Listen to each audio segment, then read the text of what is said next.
This video I'm going to cover the topic of how to connect your PTZ camera so you can control it directly from a joystick. So there's three elements to this. There's the PTZ, there's the DVR, and there's a joystick itself. Now in this case it's all going to be Hikvision. It's all extremely straightforward. Anything that I'm not doing on screen directly in front of you I'll quickly explain, but it's only a little bit of hard wiring really to speed up the process there. But there's no setting of menus, anything like that. It's just extremely straightforward, and it will be regardless which brand you're using. So the first thing I'm going to do is the PTZ needs three inputs, okay, or outputs is a combination of. So the first thing is here is the power unit that we're connecting here. It's a 24 volt and it's hardwired in here, and we'll see there's two connections going in, a red and a black, and they're reversible. It doesn't matter which you use, okay?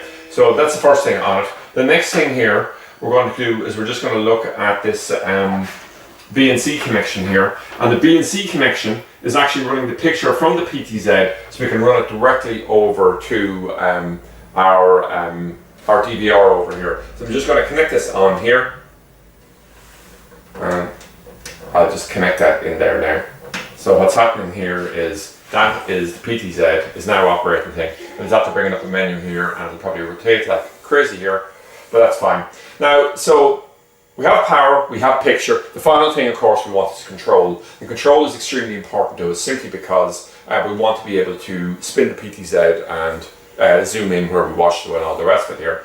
So, so I'm just going to kill this menu on the screen there if I can, or that's actually probably directly off of there. So what I'm going to do at this particular point in time is I am now going to come along and we're going to run a control cable directly from here. So if we look over here, there's a control input here on it, and we're using a Cat5 cable to do it, but only a single pair. The orange there is going to the positive, and the white is going to the negative. And over here on this, the back of the DVR itself, we have an RS485, and again it'll be marked positive and negative, with the orange going to the positive there. So we're just going to connect that up, and that's how we're able to bring the menu directly up on the screen. Okay. So now what we have is we have an ability from the DVR to send the control signal over here. But what we have to do at this point in time is we have to actually connect in the PTZ or the joystick itself. So we'll see with this one here, it's actually a Hikvision one, and what it has is it has a USB type port on it. So we just use the free USB port that's on the back of the unit here, and effectively it's saying now I'm in range, I can go and do it. Now this particular PTZ here, you can use this button here. If there's only one light on up on the top here, it means it's set up to be worked directly in conjunction with a PC or a laptop, and in a conjunction like this it's set up to be worked with the PTZ itself. Okay, so if we come along here, we'll say, and I try to spin the camera or do something like this, we can't get anything on it. Okay, in terms of the picture thing, and I'll just go back to we'll just bring it up on the multi-screen here, and there we have it. We'll just click in there. So what we could do is, but there's no adjusting it there left and right because it's not in a mode where we'll be able to operate it. So what we need to do is bring up the actual PTZ operational menu on the screen. So we can do that in one of two ways. We can bring it up from the screen here, and we can choose PTZ control, bring the menu up like that. I'm just going to exit out there. Or the other thing here is what we can actually do is just press down, we bring it up in that manner. And all of a sudden now,